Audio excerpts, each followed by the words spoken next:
నిన్న తెలంగాణ రాష్ట్ర ప్రభుత్వం అత్యంత కీలకమైనటువంటి నిర్ణయాలు తీసుకుంది. తెలంగాణ రాష్ట్రంలో ముఖ్యంగా కులగణన చేపట్టాలని చెప్పి రాష్ట్ర ప్రభుత్వం నిర్ణయం తీసుకుంది. రాహుల్ గాంధీ గారి ఆదేశాల మేరకు గతంలో తెలంగాణ ప్రజలకు రాహుల్ గాంధీ గారు హామీ ఇచ్చారు. ఈ రాష్ట్రంలో కాంగ్రెస్ పార్టీని అధికారంలోకి తీసుకొస్తే కులగణన చేపడతామనేటువంటి మాట చెప్పిండు. కులగణన చేపట్టడం ఏంది, కులగణన ద్వారా ఏం జరుగుతుంది, ఈ లెక్క ఒక్కసారి బయటికి వస్తే కనుక జరిగే పరిణామాలేంటి, తద్వారా ఎవరికి ఇబ్బంది, రాజకీయంగా ఎవరికి లబ్ధి జరుగుతుంది. సో ఈ లెక్కలన్నీ బయటకు వచ్చే పరిస్థితి అయితే కనిపిస్తూ ఉంది. తెలంగాణ రాష్ట్రంలో ముఖ్యంగా ఎస్సీల జనాభా ఎంతో లెక్కబెట్టిరు, ఎస్టీల జనాభా ఎంతో లెక్కబెట్టిరు, మైనార్టీల జనాభా లెక్కబెట్టిరు, ఆ తర్వాత అప్పర్ క్యాస్ట్ ఈడబ్ల్యూఎస్ వాళ్ళకి సంబంధించినటువంటి జనాభా ఎంతో లెక్కబెట్టిరు. కానీ ఇప్పటి వరకు కులాల వారీగా బీసీలను మాత్రం లెక్కించలేదు. సో గతంలో కేసీఆర్ సమగ్ర కుటుంబ సర్వే పేరుతో కార్యక్రమాన్ని నిర్వహించిన ఆ కీలక పత్రాలన్నింటినీ కేసీఆర్ దాచిపెట్టిండు. ఆ పత్రాలు బయటికి రాలే, ఎవరి కులం ఎవరి బలమేందో బయటికి రాలే, కోళ్ళు ఉన్నాయా, కుంకనక్కలు ఉన్నాయా, సైకిల్ ఉన్నదా, చేతి గడియారం ఉన్నదా అనేది మొత్తం లెక్కల కానించి రాసుకపోయారు ఆ రోజు సమగ్ర కుటుంబ సర్వే రోజు. సో కేసీఆర్ తాను ఏ వర్గంతోని పరిపాలన సత్సంబంధాలు మెరుగుపరుచుకోవాలి, ఏ వర్గాన్ని దగ్గరికి తీయాలి, ఏ వర్గాల ద్వారా మనకు మంచి జరుగుతుంది అనేటువంటి లెక్కలు ఆయన కోసం పెట్టుకున్నటువంటి సర్వే అది.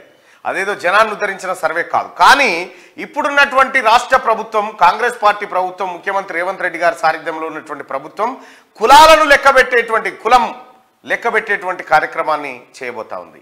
చాలా లెక్కలు ఇదివరకు దాకా చక్కర్లు కొట్టినాయి.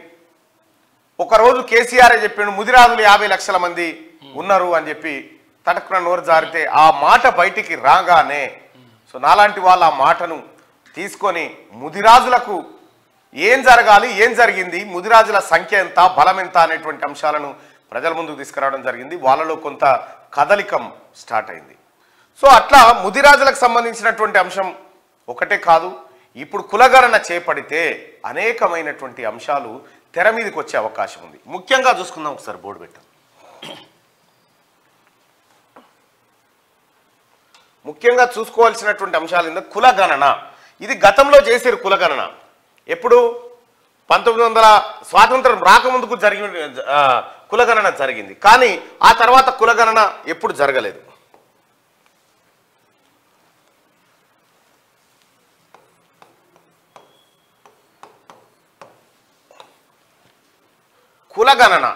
కులగణన జరగడం వల్ల ఏమవుతుందంటే ఎస్సీ, ఎస్టీ, బీసీ, మైనారిటీ,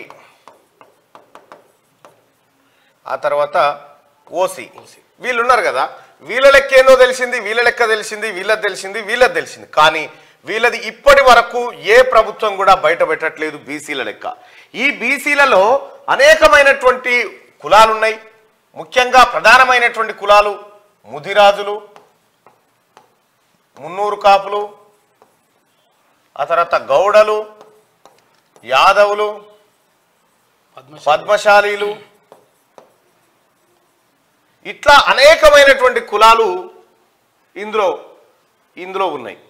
అయితే ఈ కులాలకు సంబంధించినటువంటి లెక్క ముదిరాజులు, ఈ కులగణన ద్వారా ముదిరాజులు ఈ రాష్ట్రంలో 50,11,000 సంథింగ్ ఉన్నారని చెప్పి లెక్క బయటకు వస్తుంది.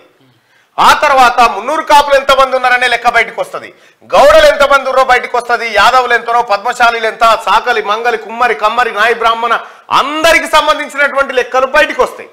బయటికి రావడం ద్వారా ఏం జరుగుతుందంటే తెలంగాణ రాష్ట్రంలో 2 లక్షల కోట్ల బడ్జెట్ ఉంటే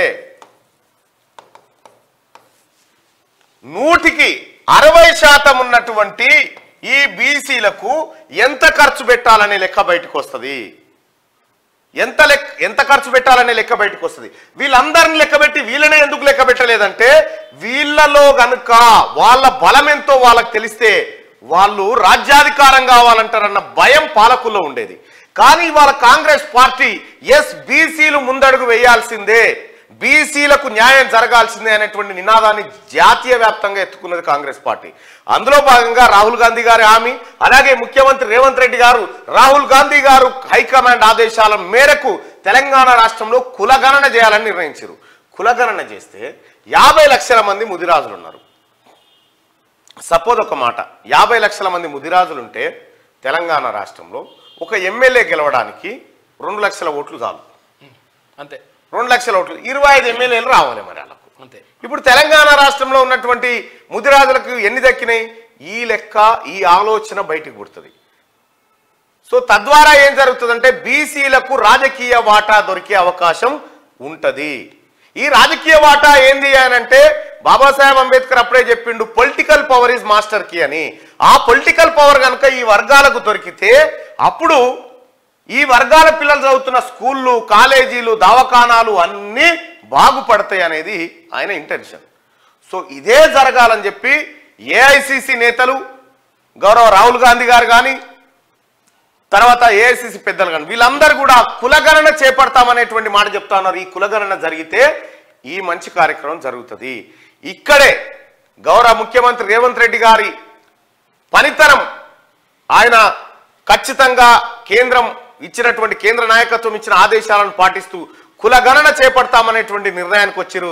త్వరలోనే తెలంగాణ రాష్ట్ర ప్రజలారా, బీసీ ప్రజలారా, ముఖ్యంగా ఎస్సీ ఎస్టీ మైనారిటీ ప్రజలకు ఎప్పుడైతే లెక్క తెలిసిందో, బీసీ ప్రజలారా, మీరు మెజారిటీ పక్షంగా ఉన్నటువంటి బీసీలారా, మీ రాజకీయ తలరాత మారే రోజు దగ్గరలోనే ఉంది. ఇది తెలంగాణలో ఉన్న కాంగ్రెస్ ప్రభుత్వం చేయబోతా ఉంది. గతంలో కేసీఆర్ సమగ్ర కుటుంబ సర్వే చేసిండు. ఎక్కడ భీమండి కాడున్నోడు, అక్కడున్నోడు, ఇక్కడున్నోడు, సూరతోడు ఉరుకొచ్చి మరీ జనాభా లెక్కలు ఉన్నవా అని చెప్పి లెక్కలు రాపించుకొని పోయారు. ఒక్కటే రోజులో సమగ్ర కుటుంబ సర్వే చేసిరు. సో ఆ చేసిన లెక్కను బయట పెట్టకుండా కేసీఆర్ 10 ఏళ్ల పాటు కాలయాపన చేసి అసలు ఎవరి లెక్క ఏందో, ఎవరి కథ ఏందో ఇప్పటి వరకు బయటికి రానియలే. ఇప్పుడున్నటువంటి కాంగ్రెస్ పార్టీ ప్రభుత్వం ఈ లెక్కలు తీయాలని బయటికి సంకల్పించింది. ఈ లెక్కలు రావడం ద్వారా చాలా మంది బీసీల్లో ఒక కొత్త ఆశ మాత్రం చిగురిస్తుంది.